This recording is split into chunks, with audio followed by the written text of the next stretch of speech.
Visa is, one of the most profitable companies on the face of the earth. Oh, absolutely. Massive margins. Right. And last week, so between July 27th and August 2nd of this year, 2026, they announced they're pouring just billions of dollars into next generation technology, to secure their dominance for the next decade. Yeah, a massive, massive investment. But then, in the exact same breath, they announced they're firing 2,600 of the very technology workers who built their platform. Right.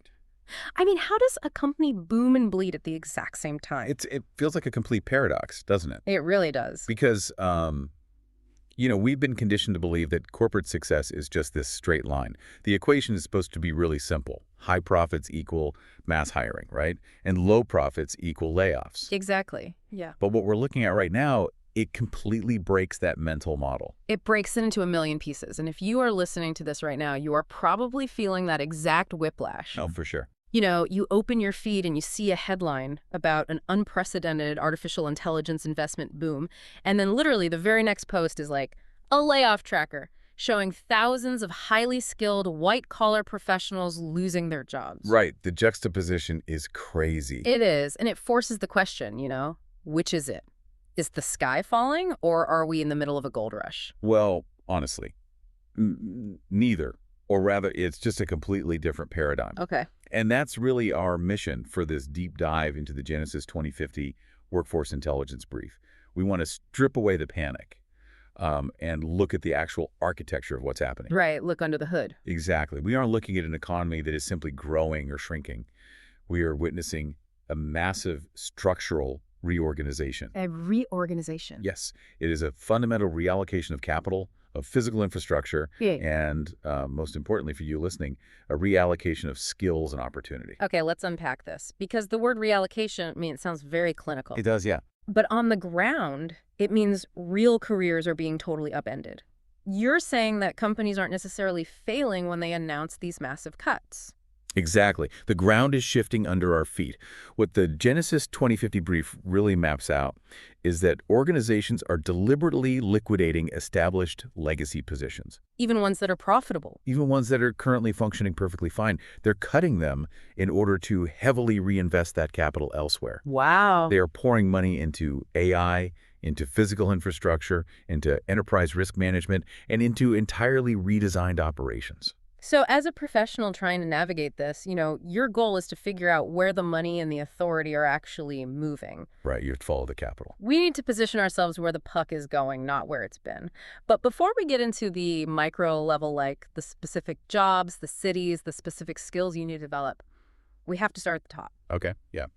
Why is this sudden aggressive reallocation of corporate budgets happening right now? Like, what is the actual macroeconomic trigger?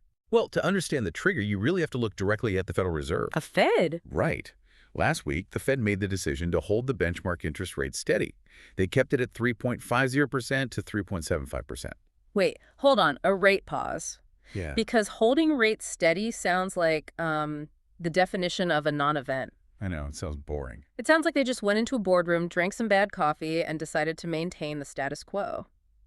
How does a pause cause a tech giant to lay off thousands of people? Because in monetary policy, the headline is rarely the whole story. Yes, they paused. But the crucial detail, the signal that every chief financial officer in the Fortune 500 is obsessing over right now, is the voting breakdown inside that room. Oh, it wasn't unanimous? The decision was absolutely not unanimous. It was a 9-3 vote. Wow. 3 policymakers actively dissented. They pushed hard for a quarter-point increase. 3 dissenting votes on a rate hike. That feels incredibly rare, for a group that historically just bends over backward to project total consensus to the markets. It is highly unusual. The Federal Open Market Committee, the FOMC, they operate on this culture of unified messaging. Right. So when you have 3 members breaking ranks and publicly demanding higher borrowing costs, it exposes deep, fundamental anxieties at the highest levels of economic management. What are they so anxious about? They are looking at sticky inflation, they are looking at surging global energy prices, and they are terrified that if the economy keeps expanding at its current clip, we are going to trigger a massive secondary wave of price pressures. Okay, but bridge the gap for me here. Say I'm a software engineer or a marketing director or a healthcare administrator. Sure. Why should I care if three economists in Washington wanted a quarter-point hike? How does that actually dictate my specific employer's hiring budget? Well, it all comes down to the cost of capital and how companies value their future projects. When borrowing costs remain at these elevated levels, and more importantly, when the future movement of those rates is this uncertain and contested corporate behavior changes practically overnight. Because money isn't cheap anymore. Yes, Yeah. exactly. Companies use something called a discount rate to figure out if a new project is actually worth doing. When rates are high, money is expensive. That means broad, sweeping expansion plans, the kind of let's hire 500 people and figure out what they'll do later plans we saw a few years ago. Oh yeah, the zero interest rate days. Right. Those plans just get put on ice. Employers become ruthlessly selective. It's almost like a household budget, right? Like if you're facing a massive spike in your utility bills, you don't necessarily stop spending money altogether, but you cancel the streaming services you don't use so you can pay for the new water heater. That is a perfect analogy. Or like a battleship refit. I was reading this military history piece recently, and it talked about how navies upgrade their flagships. Oh, okay. You don't just build a whole new ship. You take a massive aircraft carrier, keep it deployed in the Pacific, and you try to rip out the old radar systems to install next-generation tech while planes are still actively taking off the deck. Right. It's incredibly chaotic. It is a highly dangerous, incredibly expensive operation. And to pay for the new radar, you might have to decommission 3 escort ships. You are canceling the old to reinvest in the new, all while under fire. I love that. Canceling to reinvest. They are looking at the cost of capital, looking at the demands of integrating artificial intelligence and making brutal trade-offs. Yeah. And that exact dynamic perfectly sets up the 3 major workforce signals flashing this week in the Genesis 2050 brief. So let's get into the first signal. And this goes back to our hook about Visa. The brief points out that AI investment and workforce reductions are happening concurrently. Yeah. The prime example is Visa announcing plans to cut approximately 7% of its workforce. That's roughly 2,600 positions, mostly concentrated in their technology and product functions. Right. And the immediate narrative online, on LinkedIn, everywhere is, look, AI is writing code now, so Visa just fired all their coders. Right. And we have to immediately step in and correct that narrative. Okay. Well, Because it's a massive oversimplification. And frankly, it is factually misleading. It is incredibly tempting to draw a straight line and say, AI caused these 2,600 layoffs. yeah. But if you actually read the corporate filings and their strategic outlines, AI is not the sole stated cause. So it's not just a simple one-to-one replacement. Like, it's not a machine sitting at a desk where a human used to be. Far from it. Visa's reduction is part of a much broader, deeply calculated efficiency and future growth strategy. Okay. Think about what a company like Visa actually is. They are a massive, highly profitable legacy payment network. They have spent the last 20 years building an incredible infrastructure.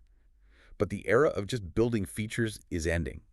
They are taking a really hard look at their established technology teams and deciding to consolidate. Because the core product is largely finished, the app is built, so to speak. Exactly. The foundational plumbing works. So they are taking the massive payroll budget previously allocated to feature development and aggressively redirecting it. And where is the money going? It's flowing into compliance, enterprise risk management, cybersecurity, fraud detection, and the governance frameworks required to safely use AI. Wow, okay. Yeah, they're shifting their entire center of gravity away from building the legacy product towards securing, regulating, and optimizing the future of their network. That makes total sense when you put it like that. I mean, if you are handling trillions of dollars in global transactions, your biggest threat isn't that you lack a cool new app feature. Right. Your biggest threat is a systemic cyber breach or a regulatory fine that just wipes out billions in market cap overnight. Exactly. So you don't need 1,000 front-end developers. You need 500 compliance and security architects who understand how AI interacts with global financial law. Precisely. The core definition of what constitutes a valuable employee inside that company has radically shifted. It's not about failure, it's about strategic realignment. Which actually brings us perfectly to the second massive signal in the brief. And here's where it gets really interesting. And this is my favorite part. Because when you say the phrase AI workforce, Almost everyone listening immediately pictures the exact same thing. A programmer in a hoodie. Right. You picture a 24-year-old software engineer sitting in a glass high-rise in San Francisco or Austin, typing Python scripts while drinking cold brew coffee. Totally. But Signal 2 tells us that AI is rapidly transitioning from a software story into a physical infrastructure story. It is the most underreported shift in the tech sector today. The brief highlights this staggering proposal in Paducah, Kentucky. Right, Paducah. NextEra Energy and Brookfield are proposing a $100 billion AI data center and power complex, and they are planning to build this on a former uranium enrichment site. Yes. $100 billion in Kentucky. I mean, that is an unfathomable amount of capital. To put that into perspective, $100 billion is roughly equivalent to the entire gross domestic product of some mid-sized countries. That's insane. It is. And it completely shatters the illusion that artificial intelligence is just this ethereal code floating in the cloud. The growth of AI is no longer constrained by the intelligence of software engineers. It is currently constrained by the laws of physics. Okay, explain that. What do you mean constrained by physics? Well, to run massive, next-generation large language models, you need hyperscale data centers, millions of specialized microchips processing simultaneously. Right. And those chips generate an apocalyptic amount of heat, and they require a staggering, almost incomprehensible amount of electricity. Because they're just constantly churning data. Exactly. You cannot just plug an AI data center into the local municipal grid. Yeah. It would literally black out the entire county. You literally have to build a power plant just to keep the brain turned on. Yes, and that is exactly why they are looking at a former uranium enrichment site in Paducah. Oh, because the infrastructure is already there. Precisely. Those sites already have massive industrial-scale, high-voltage transmission lines built deep into the earth. So if we connect this back to your career and the workforce, what does the AI workforce actually look like for this Kentucky project? It's definitely not software developers. No. It involves electrical engineers. It involves construction managers specializing in mega projects. Right. It requires utility partnership directors who can negotiate complex power purchase agreements. It requires mechanical engineers who specialize in advanced liquid cooling systems. You need pipe fitters. You need people pouring specialized concrete. Exactly. You need supply chain logistics experts who can secure thousands of tons of copper wiring and thousands of specialized transformers, right when the entire world is fighting over those exact same materials. It involves environmental permitting specialists, natural gas generation experts, professionals who know how to navigate federal land regulations. It's a whole ecosystem. It really is. The takeaway for you listening is this. If you want to work in the AI boom, you don't necessarily need to know how to train a neural network. You might just need to know how to procure and install industrial HVAC systems at $1 billion scale.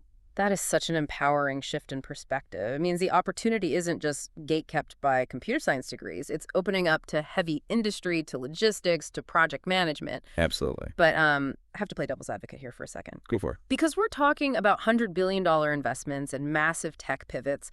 But when I talk to people who are actively looking for work right now, the mood is bleak. It really is. Which brings us to the third signal.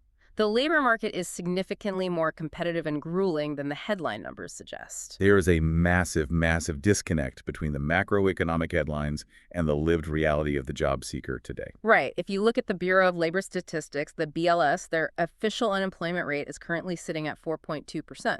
And historically speaking, 4.2% is considered a very healthy, very tight labor market. It implies employers are fighting over candidates. It represents about 7.1 million people officially unemployed. Right.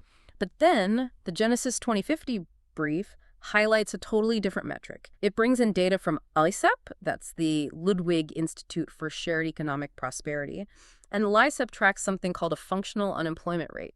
And their number isn't 4.2%, it's 24.7%. Yes, it's a staggering difference. Wait, nearly 25%? That's 1 in 4 people? I mean, if 1 in 4 people were actually unemployed, that's Great Depression levels of economic collapse. There would be riots in the streets.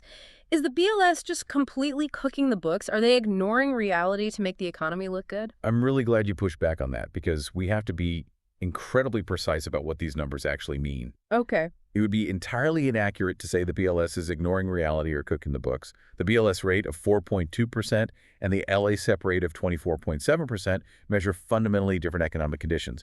They're simply not directly comparable. They're measuring different things entirely. Exactly. You cannot just compare them as if one is right and one is wrong. Okay, so lay it out for me. How does the BLS get 4.2%? Well, the BLS uses a very strict, internationally standardized criteria.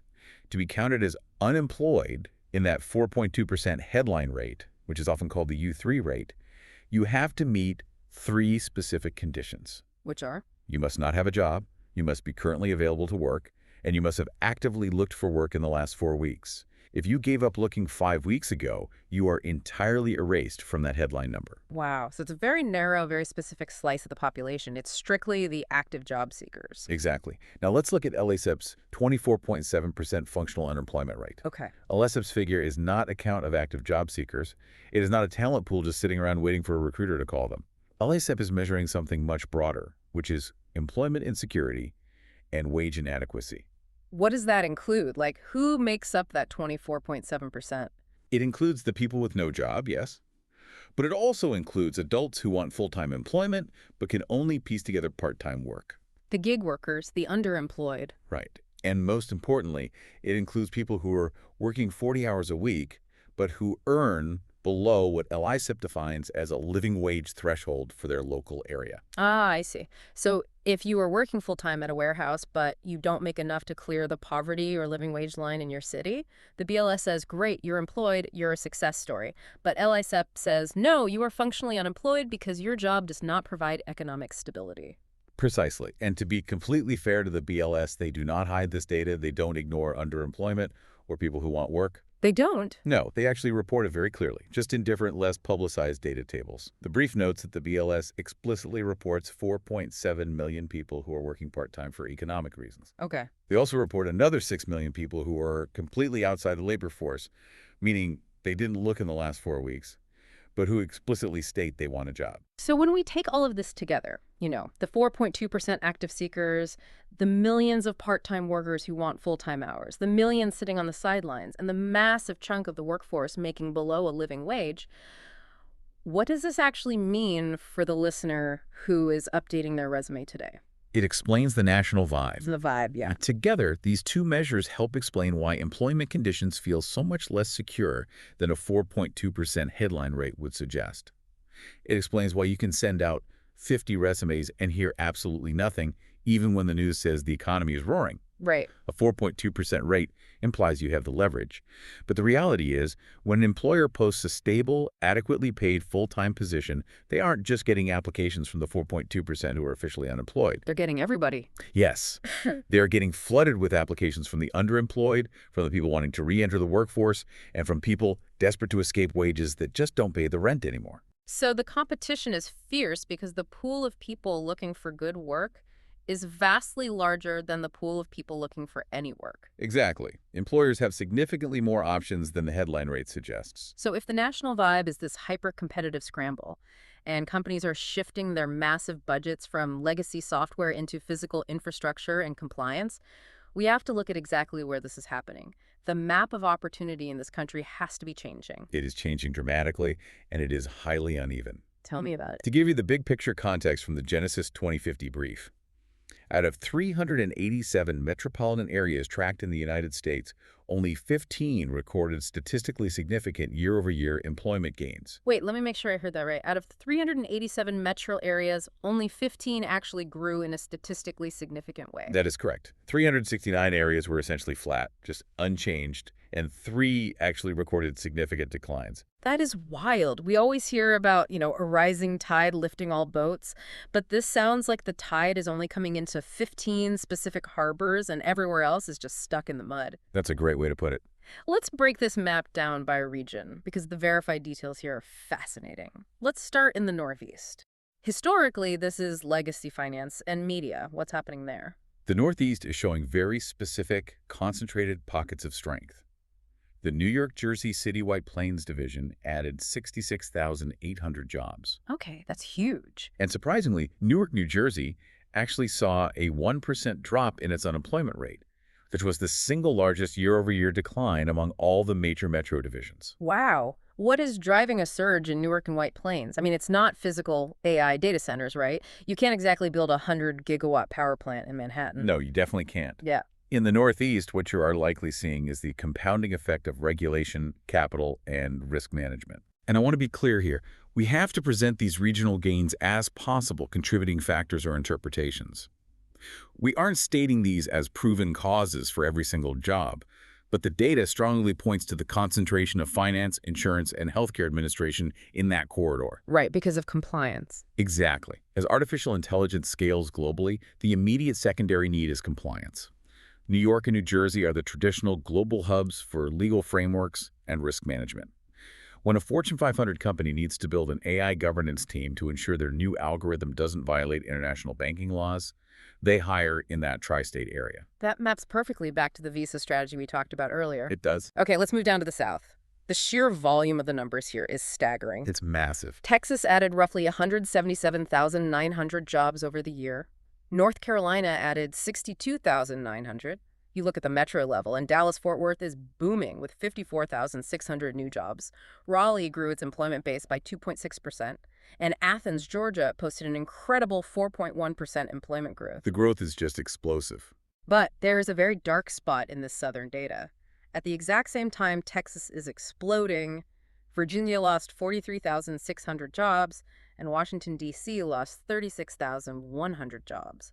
I mean, how do you have a region booming in one half and bleeding out in the other? This split perfectly illustrates the structural reallocation we started the show with.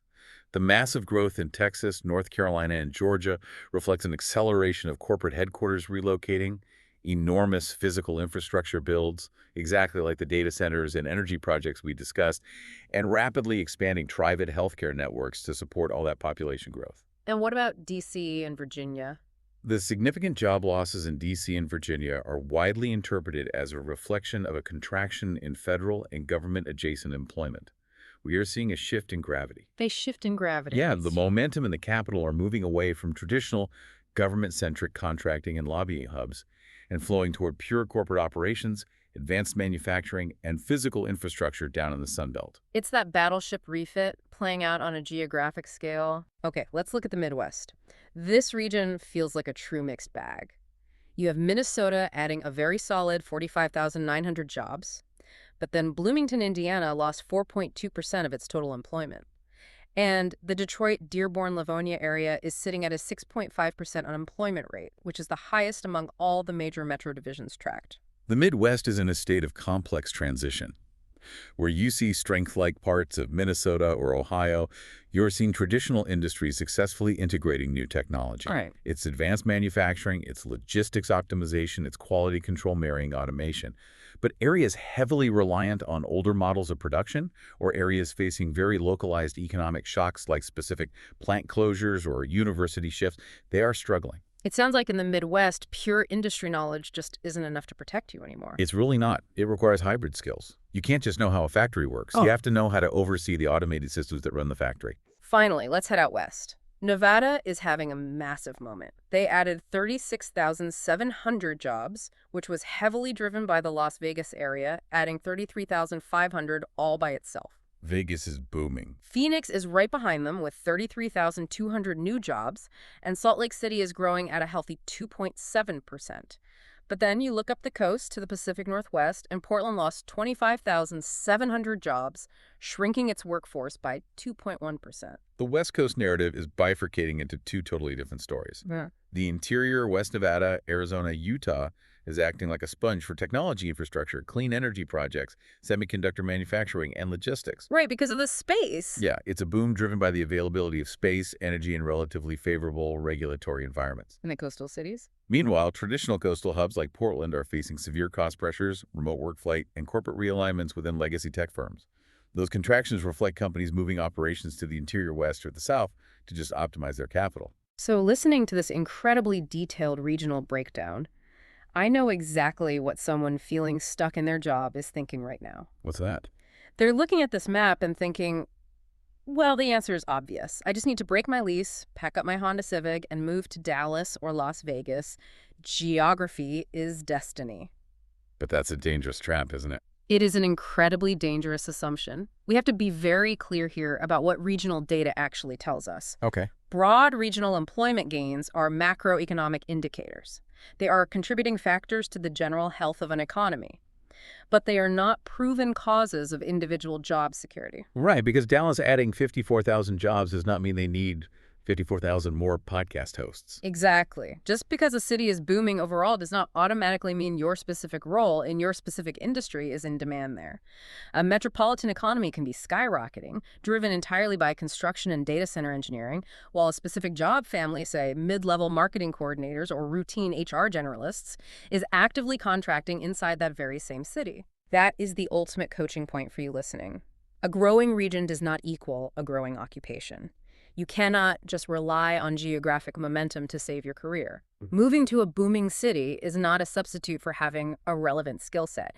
You have to investigate specific markets, specific sectors, and specifically funded projects. Which forces us to ask the most critical question of this entire deep dive.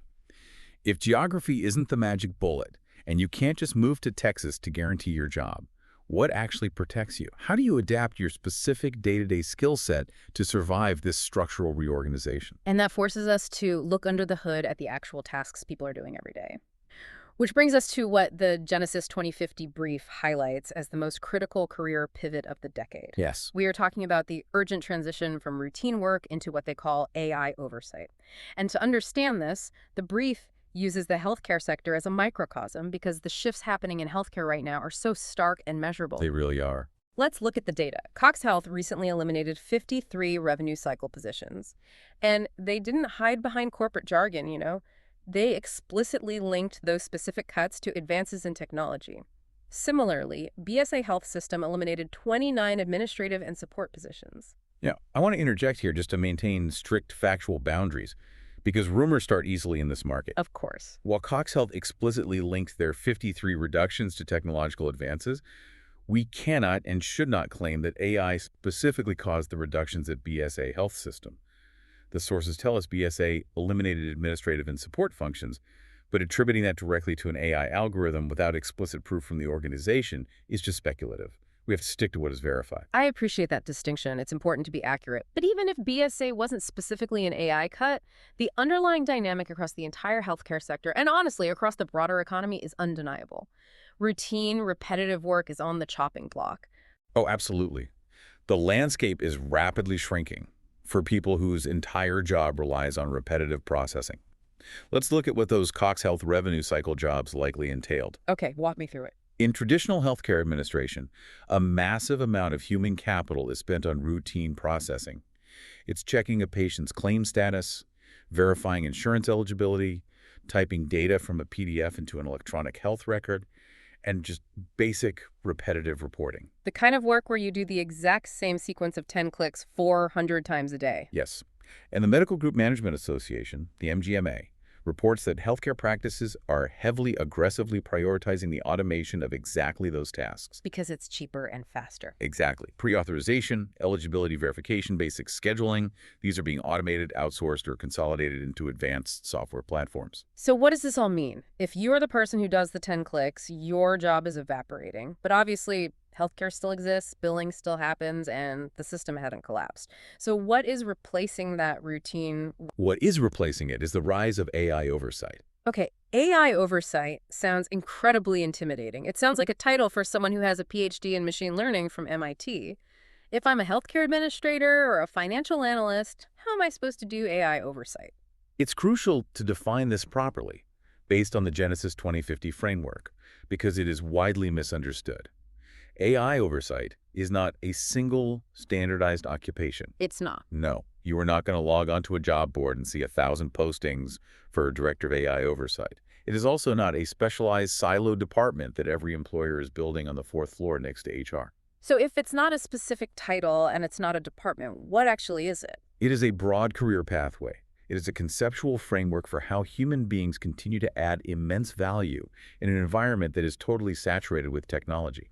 Practically speaking, AI oversight means becoming the human in the loop. Give me a concrete example. Walk me through what this looks like on a Tuesday morning for a real person. Let's stay with healthcare billing, since we talked about Cox Health.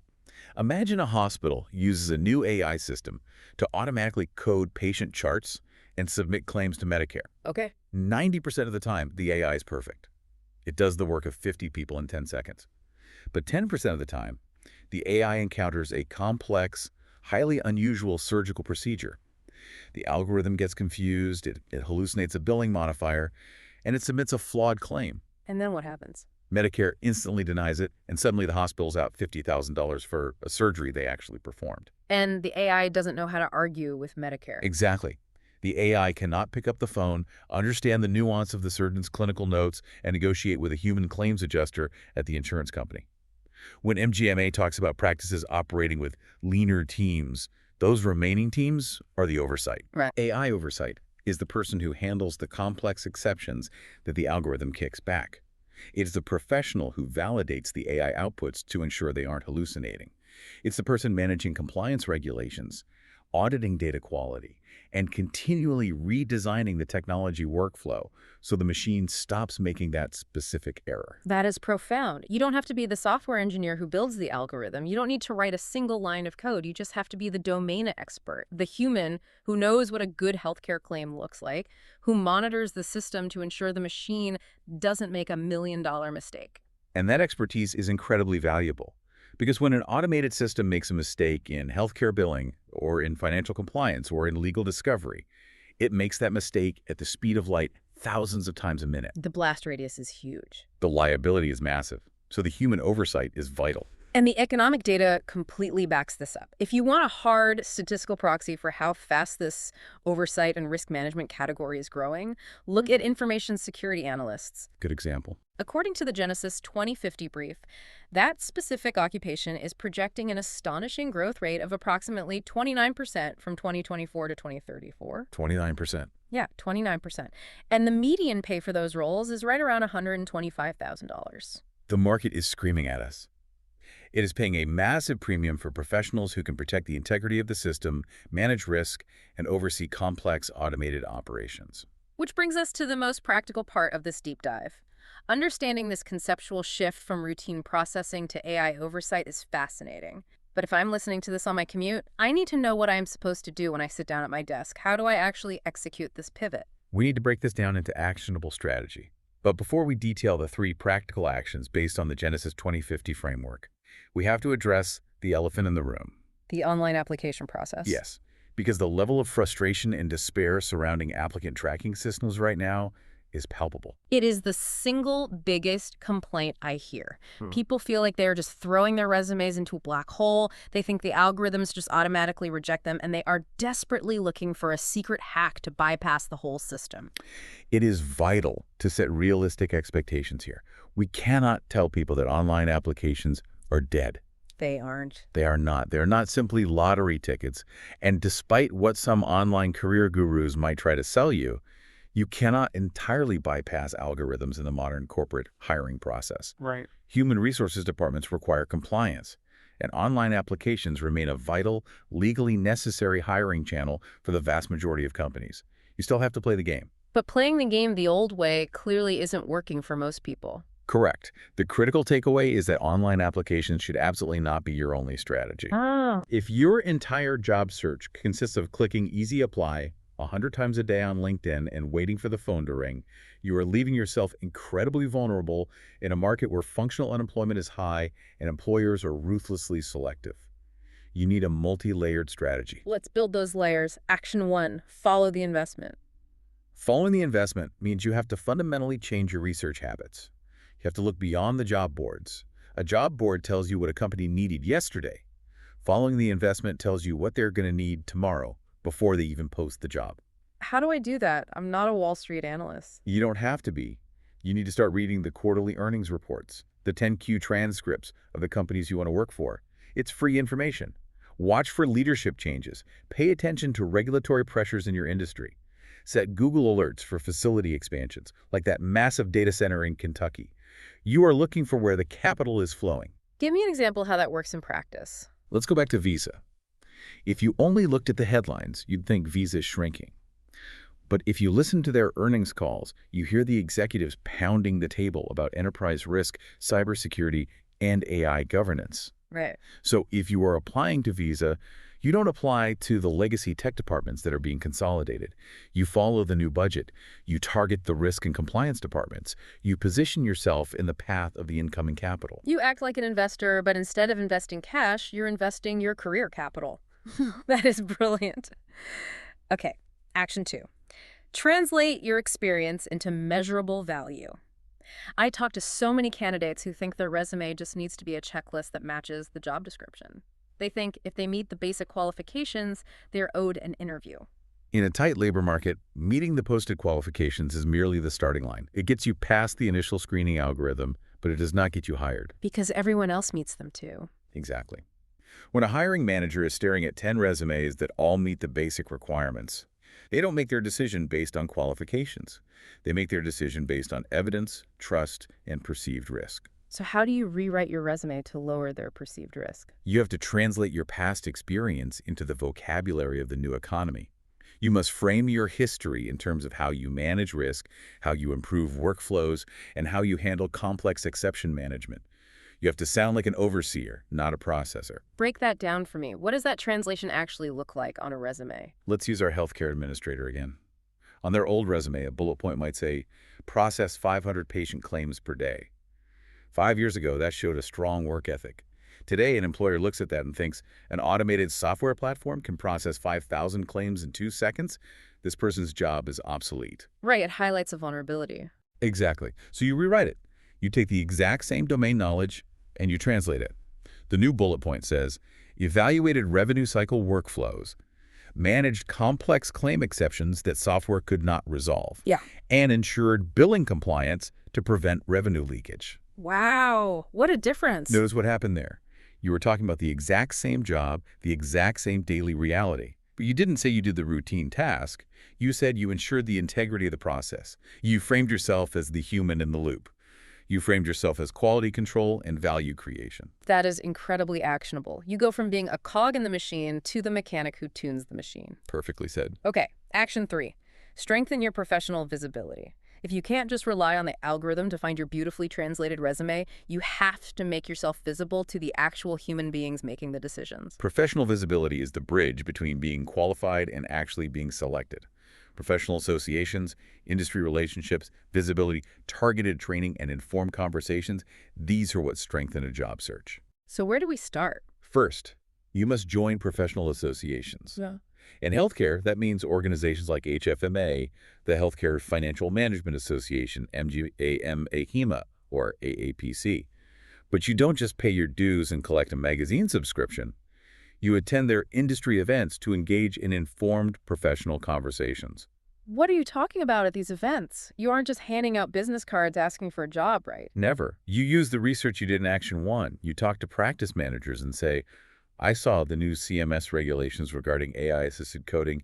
How is your practice handling the denial rates on those? You are engaging in conversations that uncover their hidden immediate needs. You make yourself visible as a peer who understands their problems. And credentials play a role in this visibility too, don't they? A massive role, but again, it requires a mindset shift. The brief highlights targeted training and certifications. Earning a CPC Certified Professional Coder ACPB, or a CRCR, isn't just about proving you can memorize medical codes. Because the AI already memorized them all. Exactly. Having that certification today is about proving you understand the foundational architecture of the system well enough to audit it. It proves you can validate the AI that is doing the initial coding, and that you have the deep expertise required to manage the complex denials. That makes total sense. Furthermore, you take these certifications, you take your translated experience, and you optimize your LinkedIn positioning. Don't let your headline just say, Operations Specialist. What should I say? Position yourself as a solution to their new fears. Use a headline like, Optimizing Regulated Operations, Evaluating AI-Enabled Workflows, and Identifying Organizational Risk. You have to consciously make yourself visible as the answer to the exact problems the market is struggling with right now. This has been an incredibly dense, deeply illuminating conversation. It really flips the script. When you actually look at the mechanics of what is happening, those terrifying economic headlines start to look a lot less like random destruction and a lot more like a blueprint you can actually follow. That is the ultimate goal. If we synthesize everything we've discussed today, from the Federal Reserve's deep anxieties over interest rates, to Visa's strategic liquidation of legacy roles to fund cybersecurity, to the $100 billion physical infrastructure builds reshaping the Sun Belt, and finally, this massive paradigm shift from routine processing to AI oversight, the overriding conclusion is undeniable. Which is? The future of work is not simply a Hollywood contest between humans and machines. It is a fundamental, structural reorganization of the global economy. Capital, authority, skills, and opportunity are aggressively moving. Your job as a professional is to watch exactly where that money is going, investigate how work is being redesigned in those specific sectors, and position your unique human experience for what comes next. Which leaves me with a final, somewhat provocative thought for you to mull over as you go back to your day. Let's hear it. We spend so much of our time and energy worrying about whether artificial intelligence will eventually have all the right answers. We worry that if the machine knows everything, our knowledge becomes totally obsolete. But if automation is rapidly taking over all the routine processing, and if the machines are handling all the repetitive, standard answers, then maybe the most valuable human skill of the future isn't having the right answer at all. That's an interesting way to look at it. Right. Maybe the ultimate form of career security is having the ability, the intuition, and the domain expertise to ask the right questions when the machine's answer looks just a little bit suspiciously perfect. That intuition, that ability to question the system, is the very definition of AI oversight. Thank you so much for joining us on this deep dive into the Genesis 2050 brief. Remember to look beyond the headlines, follow the capital, and as always, don't just apply, investigate.